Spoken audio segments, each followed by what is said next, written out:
ಮೊದಲಾಗಿ 12 ಗಂಟೆ ಹೇಳಿದ್ದೆ, ಒಂದು 15 ನಿಮಿಷ. ನಾನು 12 ಗಂಟೆಗೆ ಬಂದಿದ್ದೀನಿ. 15 ನಿಮಿಷ ಸ್ವಲ್ಪ ಅವರು ಇವರು ಬರೋದ್ರಲ್ಲಿ ಸ್ವಲ್ಪ ಕ್ಷಮೆ ಇರಲಿ. ತಾವೆಲ್ಲರೂ ಎಲ್ಲ ಚಾನಲ್ ಅವರು ಬಂದಿದ್ದೀರ, ಎಲ್ಲ ಇಲ್ಲಿ ಕಾಣ್ತಾ ಇದೆ. ಮಾಧ್ಯಮ ಮತ್ತು ಪತ್ರಿಕೆ ಮತ್ತು ಡಿಜಿಟಲ್ ಮಾಧ್ಯಮದವರು ಎಲ್ಲರೂ ಬಂದಿದ್ದೀರಾ. ಎಲ್ಲರಿಗೂ ಧನ್ಯವಾದಗಳು. ಮೊದಲಾಗಿ ನನ್ನ ಜೊತೆ ಇಲ್ಲಿ ಜಿಲ್ಲೆಯಿಂದ ಬಹಳಷ್ಟು ಅಧಿಕಾರಿಗಳು ಕೂಡ ಬಂದಿದ್ದಾರೆ. ಪ್ರಕಾಶ್ ವಡ್ಡರ್ ಅವರು ಇದ್ದಾರೆ, BA ಸಾಗರ್ ಅವರಿದ್ದಾರೆ, ವಿಜಯ ಮಕ್ಕಳಿಗೆ ಅವರು, ನಮ್ಮ ಆಯುಕ್ತರು ಇದ್ದಾರೆ, ಗಂಗಾಧರ್ ದೇಸಾಯಿ ಅವರು ಬಂದಿದ್ದಾರೆ. ಸ್ವಲ್ಪ ಜಾಗ ಇಲ್ಲ ಅಂತ ಸ್ವಲ್ಪ ಜನ ಹೊರಗಡೆ ನಿಂತ್ಕೊಂಡಿದ್ದಾರೆ. ನಮ್ಮ ಕಾರ್ಪೊರೇಟರು ಆರ್ತಿ ಶಾಪೂರ್ ಅವರು ಇದ್ದಾರೆ, ಸಹೋದರಿ ಆರ್ತಿ ಶಾಪೂರ್ ಅವರು ಇದ್ದಾರೆ, ವಿನಯ್ ಪಾಟೀಲ್ ಅವರು, ಸುಪ್ರಿಯಾ ಅವರು ಇದ್ದಾರೆ, ಆಮೇಲೆ ಪ್ರಶಾಂತ್ ಅವರು ಬಂದಿದ್ದಾರೆ, ತಹಸೀಲ್ದಾರರು, ಯರ್ನಾಳ್ ಅವರಿದ್ದಾರೆ, ಹಾಗೂ ದೊಡ್ಡಮನಿ ಅವರಿದ್ದಾರೆ. ಇಲ್ಲಿ ಮಾಧ್ಯಮದ ಎಲ್ಲ ನನ್ನ ಬಂಧುಗಳಿಗೆ ನಮಸ್ಕಾರಗಳು. ಕರ್ನಾಟಕ ಸರ್ಕಾರವು ಕಳೆದ 2 ವರ್ಷದ ಹಿಂದೆ ನನಗೆ ಕರ್ನಾಟಕ ಕೌಶಲ್ಯ ಅಭಿವೃದ್ಧಿ ನಿಗಮದ ಅಧ್ಯಕ್ಷರಾಗಿ ಮಾನ್ಯ ಮುಖ್ಯಮಂತ್ರಿಗಳಾದ ಶ್ರೀ ಸಿದ್ದರಾಮಯ್ಯ ಸರ್ ಅವರು, ಮಾನ್ಯ ಉಪಮುಖ್ಯಮಂತ್ರಿಗಳಾದ ಶ್ರೀ DK ಶಿವಕುಮಾರ್ ಸರ್ ಅವರು, ನಮ್ಮ ಜಿಲ್ಲಾ ಮಂತ್ರಿಯಾದ ಶ್ರೀ MB ಪಾಟೀಲ್ ಅವರು, ಹಾಗೂ ನಮ್ಮ ಇಲಾಖೆ ಸಚಿವರಾದ ಶ್ರೀ ಶರಣ್ ಪ್ರಕಾಶ್ ಪಾಟೀಲ್ ಅವರು, ನಮ್ಮ ಜಿಲ್ಲೆಯ ಇನ್ನೋರ್ವ ಮಂತ್ರಿಯವರಾದ ಶ್ರೀ ಶಿವಾನಂದ್ ಪಾಟೀಲ್ ಅವರು, ಹಾಗೂ ಜಿಲ್ಲೆಯ ಎಲ್ಲ ಶಾಸಕರು ಮತ್ತು ಜನಪ್ರತಿನಿಧಿಗಳ ಸಹಯೋಗದಿಂದ ನಾನು ಕರ್ನಾಟಕ ಕೌಶಲ್ಯ ಅಭಿವೃದ್ಧಿ ನಿಗಮದ ಅಧ್ಯಕ್ಷರಾಗಿ ಕಾರ್ಯನಿರ್ವಹಿಸ್ತಾ ಇದ್ದೀನಿ. ಬಹಳಷ್ಟು ಜನ ಕೌಶಲ್ಯ ಅಭಿವೃದ್ಧಿ ನಿಗಮದ ಕಾರ್ಯ ಬಗ್ಗೆ ಮತ್ತು ಕಾರ್ಯವೈಖರಿ ಬಗ್ಗೆ ಬಹಳ ಕಡಿಮೆ ಮಾಹಿತಿ ಇತ್ತು. ನಾನು ಮೊದಲು ಅಧ್ಯಕ್ಷರಾದ ಮೇಲೆ ಒಂದು ಪ್ರೆಸ್ ಮೀಟ್ ಮಾಡಿದ್ದೆ, ಅವಾಗ ಹೇಳಿದ್ದೆ ಅಷ್ಟು ಮಾಹಿತಿಗಳು ಮೋಸ್ಟ್ಲಿ ಸಿಕ್ಕಿರ್ಲಿಕ್ಕಿಲ್ಲ. ಬಹಳಷ್ಟು ಜನ ನಿಮ್ಮ ಮಾಧ್ಯಮ ಬಂಧುಗಳು ಎಲ್ಲರೂ ನನ್ನನ್ನು ಭೇಟಿಯಾಗಿ ಮೇಡಮ್ ನಿಮ್ಮ ನಿಗಮದ ಬಗ್ಗೆ ಹೇಳಿ ಅಂದಾಗ ನಾನೊಂದು ಕಾರ್ಯಕ್ರಮ ಮಾಡ್ತೇನೆ ಸರ್, ಒಂದು ದೊಡ್ಡ ಕಾರ್ಯಕ್ರಮ ಮಾಡ್ತಾ ಇದ್ದೀನಿ. ಆ ಕಾರ್ಯಕ್ರಮ ಟೈಮಲ್ಲಿ ಎಲ್ಲ ನಮ್ಮ ನಿಗಮದಲ್ಲಿ ಏನೇನು ನಡೀತಾ ಇದೆ ಅಂತ ಹೇಳ್ತೇನೆ ಕೂಡ ಹೇಳಿದ್ದೆ. ಈ ವರ್ಷಕ್ಕೆ ನಾವು ಬಹಳಷ್ಟು ಯೋಜನೆಗಳು ಯುವಜನತೆಗಾಗಿ, ಕೌಶಲ್ಯ ಅಂದ್ರೆ ಯುವಜನತೆಗಾಗಿ ಹೆಚ್ಚಿಗೆ ಉಪಯೋಗ ಆಗುತ್ತೆ. ನನ್ನ ಪ್ರಕಾರ ಜೀವನಕ್ಕೆ ನೀರು ಮತ್ತು ಗಾಳಿ ಎಷ್ಟು ಮುಖ್ಯವೋ ನಮ್ಮ ಜೀವನ ನಡೆಸಲು ಕೌಶಲ್ಯ ಬಹಳ ಮುಖ್ಯ. ವಿದ್ಯಾಭ್ಯಾಸದೊಂದಿಗೆ ಕೌಶಲ್ಯ ಕೂಡ ಅಷ್ಟೇ ಮಹತ್ವ ಅಂತ ಹೇಳಿ ನಾನು ಭಾವಿಸ್ತೇನೆ. ಅದು ಇತ್ತೀಚಿನ ಯುವಜನತೆಗೆ ಅದು ಬಹಳ ಮುಖ್ಯ ಆಗಿರುತ್ತದೆ. ಕೌಶಲ್ಯ ಅಭಿವೃದ್ಧಿ ನಿಗಮದಲ್ಲಿ ಬಹಳಷ್ಟು ಕಾರ್ಯಕ್ರಮಗಳು ನಾವು ಹಮ್ಮಿಕೊಂಡಿದ್ದೀವಿ. ಅದರಲ್ಲಿ ಒಂದು ಕಾರ್ಯಕ್ರಮ ಯುವಕರಿಗಾಗಿ ಉದ್ಯೋಗ ಮೇಳ. ಈ ಉದ್ಯೋಗ ಮೇಳದ ಕುರಿತು ಹೇಳೋಕ್ಕಿಂತ ಮುಂಚೆ ನಾನು ಕೌಶಲ್ಯ ಅಭಿವೃದ್ಧಿ ನಿಗಮದ ಕುರಿತು ತಮ್ಮೆಲ್ಲರ ಅನುಮತಿ ಮೇರೆಗೆ ನಾನು ಹೇಳಕ್ ಬಯಸ್ತೇನೆ. ಯಾಕಂದ್ರೆ ಬರೀ ಉದ್ಯೋಗ ಮೇಳಕ್ಕೆ ಅಷ್ಟೇ ಸೀಮಿತವಾಗದೆ ಯಾವ ರೀತಿಯಾದ ಕೌಶಲ್ಯ ತರಬೇತಿಗಳು ನಡೀತಾ ಇರ್ತವೆ, ಯಾವ ಹಂತದಲ್ಲಿ ತರಬೇತಿಗಳು ಕೊಡ್ತೇವೆ ಅಂತ ಹೇಳಿ ಅದು ಮಾಹಿತಿ ಕೂಡ ನಮ್ಮ ಜನಸಾಮಾನ್ಯರಿಗೂ ಬೇಕು ಮತ್ತು ಎಲ್ಲರಿಗೂ ಬೇಕಾಗುತ್ತೆ. ನಾವೆಲ್ಲರೂ ತಮ್ಗೆಲ್ಲರಿಗೂ ಗೊತ್ತಿದೆ, ನಾನು ಹೇಳ್ದಂಗೆ ಕೌಶಲ್ಯ ಬಹಳ ಮಹತ್ವದ್ದು ಅಂತ ಹೇಳಿ ಹೋದ ವರ್ಷದಿಂದ ನಮ್ಮ ಮಾನ್ಯ ಮುಖ್ಯಮಂತ್ರಿಗಳು ಮಕ್ಕಳಿಂದನೇ ಕೌಶಲ್ಯ ಶುರು ಆಗ್ಬೇಕು ಅಂತ ಹೇಳಿ. ಯಾಕಂದ್ರೆ ಎಷ್ಟೊಂದು ಮಕ್ಕಳಿಗೆ ನೀನು ಮುಂದೆ ಏನಾಗ್ತಿ ಅಂದಾಗ ಅವರಿಗೆ ಗೊತ್ತಿರಲ್ಲ, ಯಾರೋ ಅಕ್ಕಪಕ್ಕದಲ್ಲಿ ಮನೆಯವರು ಅದನ್ನ ನೋಡಿ ಅವ್ರದ್ದು ನಾನು ಡಾಕ್ಟರ್ ಆಗ್ತೇನೆ, ಇಂಜಿನಿಯರ್ ಆಗ್ತೇನೆ, PSI ಆಗ್ತೇನೆ ಅಂತ ಅಷ್ಟೇ ಏನು ಯಾರನ್ನ ನೋಡಿರ್ತಾರೆ ಅಷ್ಟೇ ಹೇಳ್ತಾರೆ. ಆದ್ರೆ ಏನ್ ಆಗ್ಬೇಕು ಅಂತ ತಾವೇ ಓದಿ ತಿಳ್ಕೊಂಡ್ರೆ ಅದು ಬಹಳ ಮುಖ್ಯ ಅಂತ 8ನೇ ತರಗತಿಯಿಂದ ನನ್ನ ವೃತ್ತಿ ನನ್ನ ಆಯ್ಕೆ, ಮೈ ಕರಿಯರ್ ಮೈ ಚಾಯ್ಸ್ ಅಂತ ಹೇಳಿ ಒಂದು ಕಾರ್ಯಕ್ರಮವನ್ನ ನಾವು ರೂಪಿಸ್ತೀವಿ. ಅದು ಒಂದು ಹೋದ ವರ್ಷ ಪೈಲಟ್ ಪ್ರಾಜೆಕ್ಟ್ ಅಂತ ಹೇಳಿ ನಮ್ಮ ಜಿಲ್ಲೆಯಲ್ಲೇ ಸುಮಾರು ಸ್ಕೂಲ್ಗಳಲ್ಲಿ ಕೂಡ ಆಸ್ ಅ ಪೈಲಟ್ ಪ್ರಾಜೆಕ್ಟ್ ಅಂತ ಸ್ಟಾರ್ಟ್ ಆಯಿತು. ಆದರೆ 2025ರ ಏನು ಬಜೆಟ್ ಅಲ್ಲಿ ನಮ್ಮ ಮಾನ್ಯ ಮುಖ್ಯಮಂತ್ರಿಯವರು ಇಲ್ಲ ಇದು ರಾಜ್ಯದಂತ ಎಲ್ಲ ಶಾಲೆಗಳಿಗೂ ಹೋಗ್ಬೇಕು ಅಂತ ಹೇಳಿ ಈ ವರ್ಷ ನಾವು ಎಲ್ಲ ಶಾಲೆಗಳಲ್ಲೂ ಈ ಪುಸ್ತಕ ತರ್ತಾ ಇದೀವಿ. ಅದರಲ್ಲಿ ಮಾಧ್ಯಮಕ್ಕೆ ಆಗ್ಬೇಕಾದ್ರೆ ಏನು ಓದ್ಬೇಕು, ಒಂದು ಅಗ್ರಿಕಲ್ಚರ್ ಸೆಕ್ಟರ್ಗೆ ಹೋಗ್ಬೇಕಾದ್ರೆ ಏನು ಓದ್ಬೋದು, ಒಂದು ವಾಹನೋದ್ಯಮಕ್ಕೆ ಹೋಗ್ಬೇಕಾದ್ರೆ ಒಂದು ಮೆಕ್ಯಾನಿಕಲ್ ಹಿಡಿದು ಸ್ಪೇಸ್ ಸೈಂಟಿಸ್ಟ್ ಆಗ್ಬೇಕಾದ್ರೆ ಯಾವ ಹಂತದಲ್ಲಿ ಓದಿದ್ರೆ ಯಾವ ರೀತಿಯಾಗಿ ಜಾಬ್ ಸಿಗ್ಬೋದು ಅಂತ ಒಂದು awareness, health sector, finance sector, ಎಲ್ಲ ಸೆಕ್ಟರ್ ಬಗ್ಗೆ ಒಂದು ಮಾಹಿತಿ ಕೊಡೋ ಒಂದು ಪ್ರಯತ್ನ ನಾವು ಮಾಡಿದೀವಿ. ನಾವು ತರಬೇತಿಯನ್ನ ಕೊಡ್ತಾ ಇದೀವಿ. ಇನ್ನು ಈ ಉದ್ಯೋಗ ಮೇಳ ಇನ್ನು 2 ಕಾರ್ಯಕ್ರಮ ಇದಾವೆ. ಆ 2 ಕಾರ್ಯಕ್ರಮ ಬಗ್ಗೆ ಕೂಡ ಹೇಳ್ತೇನೆ. ಉದ್ಯೋಗದ ಮೇಳದ ಬಗ್ಗೆ ಕುರಿತು ಹೇಳಿ ಮತ್ತೆ ಕೊನೆಗೆ ಬರ್ತೇನೆ. ನಾವು ಈ ವರ್ಷ ಮತ್ತು ಹೋದ ವರ್ಷ ನಮ್ಮ ಸರ್ಕಾರ ಬಂದ ಮ್ಯಾಗಿಂದ ಮಾನ್ಯ ಮುಖ್ಯಮಂತ್ರಿಗಳು ಮತ್ತು ಮಾನ್ಯ ಉಪಮುಖ್ಯಮಂತ್ರಿಗಳು, ಜಿಲ್ಲಾ ಸಚಿವರು ಮತ್ತು ನಮ್ಮ ಇಲಾಖಾ ಸಚಿವರ ಸಹಯೋಗದಲ್ಲಿ ಹಲವಾರು ಕಡೆ ನಾವು ಈ ಉದ್ಯೋಗ ಮೇಳವನ್ನ ಆಯೋಜಿಸಿದ್ವಿ.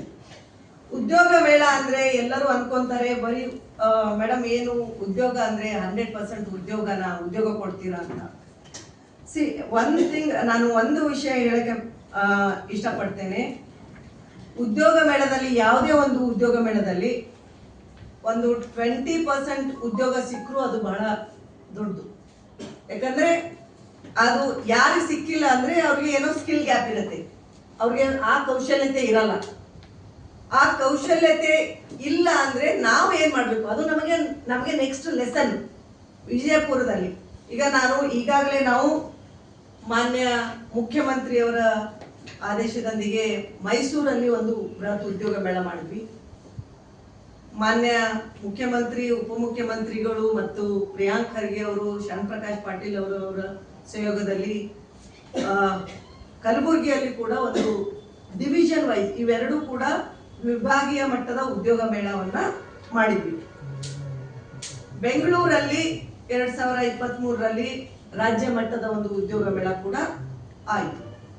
ಅದಾದ ನಂತರ ನನ್ನ ಜಿಲ್ಲೆಗೆ ಏನೋ ಒಂದು ಉದ್ಯೋಗ ಮೇಳ ಮಾಡಬೇಕು ಅಂತ ಹೇಳಿ, ವಿಭಾಗೀಯ ಮಟ್ಟದ ಅಂದ್ರೆ ಇದು ಬಹಳ ಜಿಲ್ಲೆಯಲ್ಲಿ ಮಾಡೋದು ಸ್ವಲ್ಪ ಕಷ್ಟ ಆಗುತ್ತೆ, ಬೆಳಗಾವಿ ಅಥವಾ ಹುಬ್ಳಿಯಲ್ಲಿ ಮಾಡಿ ಅಂದಾಗ, ಇಲ್ಲ ನಾನು ಮೊದಲು ನನ್ನ ಜಿಲ್ಲೆಯಲ್ಲಿ ಒಂದು ಉದ್ಯೋಗ ಮೇಳ ಮಾಡಕ್ಕೆ ಇಷ್ಟಪಡ್ತೇನೆ ಅಂದಾಗ ಅದಕ್ಕೆ ನಾನು ನಮ್ಮ ಸಚಿವರ ಸಮ್ಮತಿ ಮತ್ತು ಜಿಲ್ಲಾ ಮಂತ್ರಿಯವರ ಸಮ್ಮತಿ ತಗೊಂಡು ಈ ಒಂದು ಉದ್ಯೋಗ ಮೇಳವನ್ನ ಆಯೋಜಿಸಿದ್ದೀವಿ. ಇದರ 3 ಹಂತ ಇಲ್ಲಿ. ಒಂದು, ನಮ್ಮ ಯುವಕರಿಗೆ ಉದ್ಯೋಗ ಮೇಳದಲ್ಲಿ ಭಾಗವಹಿಸಿ ಅವರಲ್ಲಿ ಎಲ್ಲಾ ಸೆಕ್ಟರ್ ಸುಮಾರು 150 ಕಂಪನಿಗಳು ಇಲ್ಲಿ ಬರ್ತಾ ಇದ್ದಾವೆ. 50 ಕಂಪನಿಗಳು, ಅದು ಫೈನಾನ್ಸ್ ಸೆಕ್ಟರ್ ಆಗಲಿ, ಅಗ್ರಿಕಲ್ಚರ್ ಸೆಕ್ಟರ್ ಆಗಲಿ, ಅಥವಾ ಇಟ್ ಈಸ್ ABB ಆಗಲಿ, ಅಥವಾ ಮಹೀಂದ್ರಾ, ಆಮೇಲೆ ಕೆಲವೊಂದು ಮ್ಯಾನ್ ಪವರ್ ಕಂಪನಿ ಕೂಡ ಬರ್ತವೆ. ಅವರಿಗೆ ಇರ್ತಾರೆ 1000 ಕಂಪನಿಗಳು ಲಿಂಕ್ ಇರ್ತವೆ. ಅವರು ಬಂದು ಇಲ್ಲಿ ಇಂಟರ್ವ್ಯೂ ಮಾಡಿ ಒಂದಿಷ್ಟು ಜನನ ಶಾರ್ಟ್ ಲಿಸ್ಟ್ ಮಾಡಿಕೊಂಡು ಹೋಗಿ ಮತ್ತೆ ಬೇರೆ ಕಂಪನಿಗೆ ಕಳಿಸೋ ರೀತಿಯಲ್ಲಿ ಕಂಪನಿಗಳು ಕೂಡ ಇದಾವೆ. ಮೊದಲನೇದಾಗಿ ಯಾರಿಗೆ ಒಳ್ಳೆ ಸ್ಕಿಲ್ ಇದೆ ಅವ್ರಿಗೆ ಜಾಬ್ಸ್ ಸಿಗತ್ತೆ. ಇಲ್ಲಿ ಉದ್ಯೋಗ ಮೇಳದಲ್ಲಿ ಒಂದು ವೇಳೆ ಯಾರಿಗಾದ್ರೂ ಉದ್ಯೋಗ ಸಿಗದಿದ್ರೆ ನಾವು ಸ್ಕಿಲ್ ಗ್ಯಾಪ್ ಅನಾಲಿಸಿಸ್ ಮಾಡ್ತೇವೆ. ಅಂದ್ರೆ ನಮ್ಮ ಜಿಲ್ಲೆಯಲ್ಲಿ ಮುಂದಿನ ದಿನದಲ್ಲಿ ನಾನು ಕೌಶಲ್ಯ ತರಬೇತಿ ಕೊಡಬೇಕು ಅಂದ್ರೆ ಏನ್ ಸ್ಕಿಲ್ ಗ್ಯಾಪ್ ಇದೆ, ಇಲ್ಲಿ ಯಾವ ರೀತಿ ಕೌಶಲ್ಯ ಇಲ್ಲ ಮಕ್ಕಳಿಗೆ, ಯಾಕೆ ಅವ್ರಿಗೆ ಜಾಬ್ ಸಿಗ್ತಾ ಇಲ್ಲ, ವೆದರ್ ಕಮ್ಯುನಿಕೇಶನ್ ಸ್ಕಿಲ್ ಗ್ಯಾಪ್ ಇದೆಯಾ, ಅಥವಾ ಟೆಕ್ನಿಕಲ್ ಸ್ಕಿಲ್ ಗ್ಯಾಪ್ ಇದೆಯಾ, ಅಥವಾ ಅವರಿಗೆ ಫೀಲ್ಡ್ಗೆ ಬೇಕಾರೋ ಸಬ್ಜೆಕ್ಟಿವ್ ಸ್ಕಿಲ್ ಗ್ಯಾಪ್ ಇದೆಯಾ, ಅಥವಾ ಯಾವ್ದಾದ್ರು ಸ್ಕಿಲ್ ಯಾವ್ದಾದ್ರು ಒಂದು ಕೌಶಲ್ಯತೆ ಕೊರತೆ ಇದೆಯಾ ಅಂತ ಅದನ್ನ ಅನಾಲಿಸಿಸ್ ಮಾಡಿ ಮುಂದಿನ ದಿನಮಾನದಲ್ಲಿ ನನ್ನ ಜಿಲ್ಲೆಗೆ ಯಾವ ತರಬೇತಿ ಕೊಡಬೇಕು ಅಂತ ಒಂದು ರೂಪುರೇಷೆಯನ್ನು ನಾನು ಮಾಡ್ಬೋದು. ಆ ಒಂದು ನಿಟ್ಟಿನಲ್ಲಿ ಈ ಒಂದು ಉದ್ಯೋಗ ಮೇಳ ಬಂದಿದೆ. ಎರಡನೇದು, ಸುಮಾರು ನಾನು ನಲ್ ಜಲ್ ಮಿತ್ರ ಒಂದು ಕಾರ್ಯಕ್ರಮ ಮಾಡಿ ಮಹಿಳೆಯರು ತರಬೇತಿ ತಗೊಂಡಿದ್ದಾರೆ, ಅವ್ರಿಗೆ ಟೂಲ್ ಕಿಟ್ ಕೊಟ್ಟಿಲ್ಲ. ಆ ಮಹಿಳೆಯರಿಗೆ ಸಾಂಕೇತಿಕವಾಗಿ ಸ್ವಲ್ಪ ಜನಕ್ಕೆ ಟೂಲ್ ಕಿಟ್ ಕೂಡ ಕೊಡೋ ಒಂದು ಕಾರ್ಯಕ್ರಮ ಈ ಕಾರ್ಯಕ್ರಮದಲ್ಲಿ ಇದೆ. ಮೂರನೇದಾಗಿ 2021-22ರಲ್ಲಿ ನಮ್ಮ ಹತ್ರ ಟೈಲರಿಂಗ್ ಆಗಿ ತರಬೇತಿ ತಗೊಂಡ ಮಹಿಳೆಯರಿದ್ದಾರೆ. ನಾನ್ ಬರೋಕ್ಕಿಂತ ಮುಂಚೆ ಅವರಿಗೆ ಕೂಡ ಅದನ್ನೆಲ್ಲ ಕೆಲವೊಂದು ಅಸೆಸ್ ಮಾಡಿ ಯಾರು ಯಾವ ಜಿಲ್ಲೆಯಿಂದ ತಗೊಂಡಿದ್ದಾರೆ ಅಂತ ಹೇಳಿ ತಗೊಂಡು ಕೆಲವೊಂದು ಪ್ರತಿಯೊಂದು ಜಿಲ್ಲೆಗೆ ಕೆಲವೊಂದು ಅಂತ ಹೇಳಿ ನಮ್ಗೆ ತರಬೇತಿ ಕಿಟ್ಗಳು ಬಂದಿದ್ದಾವೆ ಟೈಲರಿಂಗ್. ಆ ಕಿಟ್ಗಳು ಕೂಡ ವಿತರಣೆ ಮಾಡುವ ಒಂದು ಕಾರ್ಯಕ್ರಮ ಇದೆ. ಈ 3 ಕಾರ್ಯಕ್ರಮಗಳು ನಾವು ಇಲ್ಲಿ ಈ ಉದ್ಯೋಗ ಮೇಳದಲ್ಲಿ ಹಮ್ಮಿಕೊಂಡಿದ್ದೇವೆ. ಈ ಉದ್ಯೋಗ ಮೇಳದಲ್ಲಿ ಫಸ್ಟ್ ಬಂದು ಈಗಾಗಲೇ ಬಹಳಷ್ಟು ಜನ ನೋಂದಣಿ ಆಗಿದ್ದಾರೆ. ಜಿಲ್ಲೆಯಲ್ಲಿ ಸುಮಾರು 5,000ಕ್ಕಿಂತ ಹೆಚ್ಚು ಜನ ನೋಂದಣಿ ಆಗಿದ್ದಾರೆ. ವಿಜಯಪುರದಲ್ಲಿ ಸುಮಾರು 5,635 ಈ ವಿಜಯಪುರ ಕಡೆ ಇಲ್ಲಿಂದ ನೋಂದಣಿ ಆಗಿದ್ದಾರೆ. ಟೋಟಲ್ ಸುಮಾರು 7,000 ಏನೋ ನೋಂದಣಿ ಆಗಿದ್ದಾರೆ ಈಗಾಗಲೇ. 9,609 ಟೋಟಲ್ ಆಗಿ ನೋಂದಣಿ ಆಗಿದ್ದು, ಅದರಲ್ಲಿ 5,189 ಜನ ವಿಜಯಪುರದಲ್ಲೇ ಆಗಿದ್ದಾರೆ. ಇವರೆಲ್ಲ ಬಂದಾಗ ನಾವು ಅವರಿಗೆ ಫಸ್ಟ್ ರಿಜಿಸ್ಟ್ರೇಷನ್ ಮಾಡ್ಕೋಬೇಕಾಗತ್ತೆ. ಅವ್ರು ಬಂದು ನಮ್ಮ ಹತ್ರ ಬಂದು ನಮ್ಮ ಎಲ್ಲ ಕೌಂಟರ್ಗಳಿರ್ತವೆ, ಅವರಿಗೆ ಯಾವ ರೀತಿಯಾಗಿ ರಿಜಿಸ್ಟ್ರೇಷನ್ ಮಾಡ್ಕೊಂಡಿದ್ದಾರೆ ಅಂದಾಗೆ ಬ್ಲಾಕ್ ವೈಸ್ ಅವ್ರಿಗೆ ಸ್ಲಿಪ್ ಕೊಡ್ತೇವೆ, ರಿಸ್ಟ್ ಬ್ಯಾಂಡ್ ಕೊಡ್ತೇವೆ. ಅವರು ನೇರವಾಗಿ ಅವ್ರಿಗೆ ಆ ಬ್ಲಾಕ್ಗೆ ಕರ್ಕೊಂಡು ಹೋಗಿ ಅಲ್ಲಿ ಇಂಟರ್ವ್ಯೂ ಕೊಟ್ಟು ಅಲ್ಲಿಂದ ಅವರು ಏನು ರಿಸಲ್ಟ್ ಬರುತ್ತೆ ಅದನ್ನ ಕೊನೆಗೆ 1-2 ದಿನದಲ್ಲಿ ನಾವು ಅನಲೈಸ್ ಕೂಡ ಮಾಡ್ತೇವೆ. ಒಂದು ವೇಳೆ ಬಹಳಷ್ಟು ಜನ ನೇರವಾಗಿ ಬರೋರಿರ್ತಾರೆ, ಅವರಿಗೆ ಕೂಡ ಅವಕಾಶ ಇದೆ. ಆದ್ರೆ ಬಹಳಷ್ಟು ದೊಡ್ಡ ಬಿಸಿಲು ಇರೋದ್ರಿಂದ ಬಹಳಷ್ಟು ಕ್ಯೂ ಇರುತ್ತೆ. ಅದು ಮೊದಲನೇ ನೋಂದಣಿ ಮಾಡಿಕೊಂಡ್ರೆ ಅದು ಬಹಳ ಉಪಯೋಗ ಆಗುತ್ತೆ ಅಂತ ಹೇಳಿ ನಾವು ಈ ಒಂದು ನೋಂದಣಿ ಕಾರ್ಯಕ್ರಮ ಮೊದಲೇ ಮಾಡ್ತೇವೆ. ಬೇರೆ ಜಿಲ್ಲೆಯಲ್ಲಿ ಸುಮಾರು ಮೈಸೂರಲ್ಲಿ 35,000 ಜನ ನೋಂದಣಿಯಾಗಿದ್ರು. ಕಲಬುರಗಿಯಲ್ಲಿ ಕೂಡ 20,000ಕ್ಕಿಂತ ಹೆಚ್ಚು ಜನ ನೋಂದಣಿಯಾಗಿದ್ರು. ನಮ್ಮ ಜಿಲ್ಲೆಯಲ್ಲಿ ಈಗ ಜಿಲ್ಲಾ ಮಟ್ಟದ ಅದೆಲ್ಲ ಡಿವಿಷನ್ ಮಟ್ಟದಿತ್ತು, ಇದು ಜಿಲ್ಲಾ ಮಟ್ಟದ ಇರೋದ್ರಿಂದ ಸ್ವಲ್ಪ ಕಡಿಮೆನೇ ನೋಂದಣಿ ಆಗಿದೆ. ಆದ್ರೆ ನನಗೇನು ಎಕ್ಸ್ಪೆಕ್ಟೇಷನ್ ಇದೆ ಅಂದ್ರೆ ಬಹಳಷ್ಟು ಜನ ವಾಕಿಂಗ್ ಕೂಡ ಮಾಡಬಹುದು ಅಂತ ಒಂದು ರೀತಿಯಾಗಿ.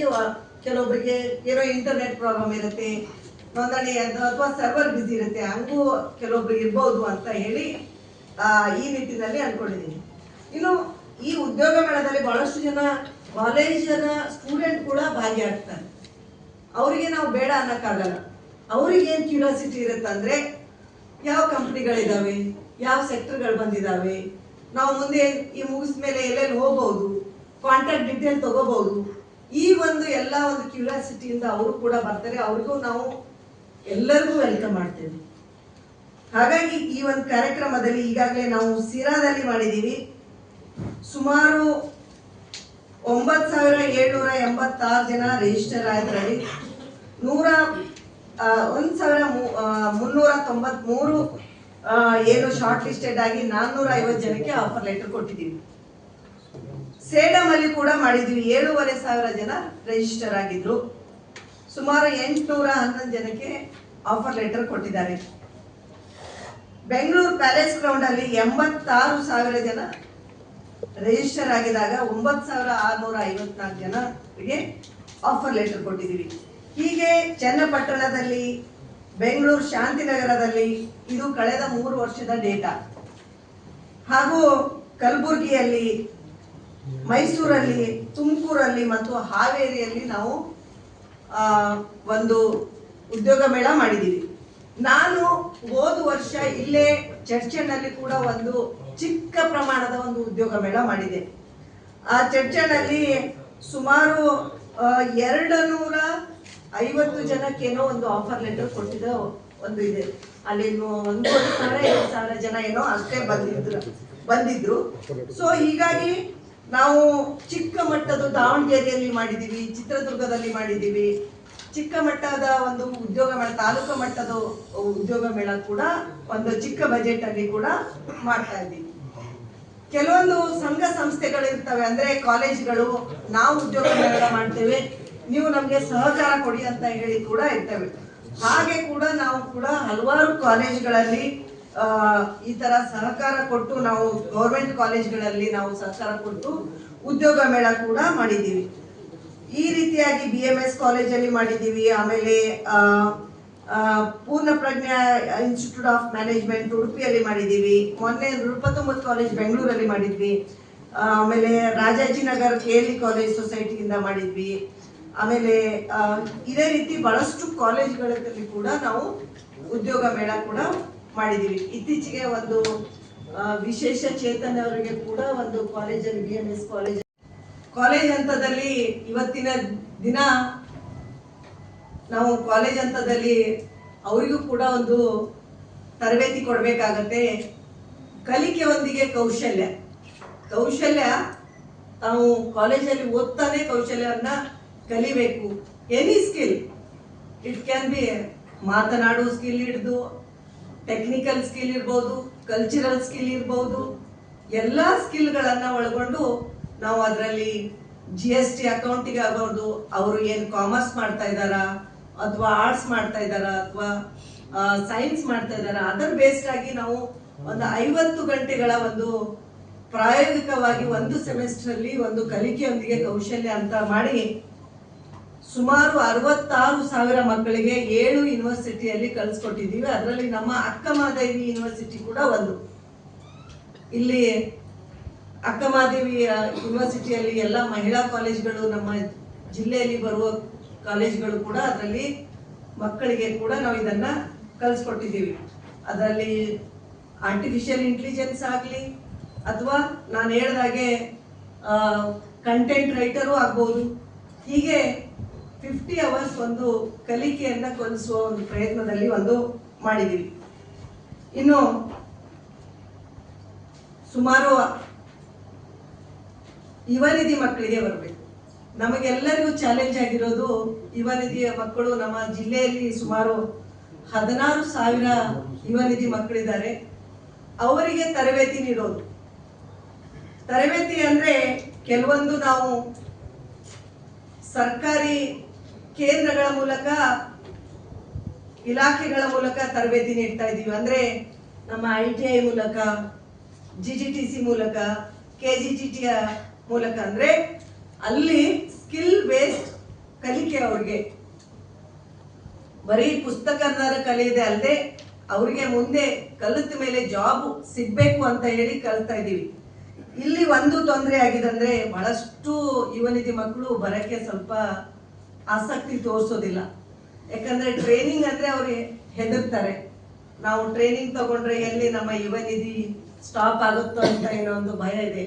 ಈಗಾಗಲೇ ನಮ್ಮ ಸಚಿವರು ಒಂದು ಪ್ರೆಸ್ ಮೀಟ್ ಕೂಡ ಮಾಡಿದ್ದಾರೆ. ಆಮೇಲೆ ನಮ್ಮ ಮಾನ್ಯ ಮುಖ್ಯಮಂತ್ರಿಗಳು ಹೇಳಿದ್ದಾರೆ, ನಾವು ಯಾವುದೇ ಕಾರಣಕ್ಕೂ ಈ ಯುವ ನಿಧಿಯನ್ನ ಸ್ಟಾಪ್ ಮಾಡಲ್ಲ, ನೀವು ಇದೇನು ತರಬೇತಿ ಕೊಡ್ತಾರಲ್ಲ ಆ ತರಬೇತಿಗೆ ನೀವು ಭಾಗಿಯಾಗಿ ಅಂತ ಕೂಡ ನಾವು ಇದನ್ನ ಮಾಡ್ತಾ ಇದ್ದೀವಿ.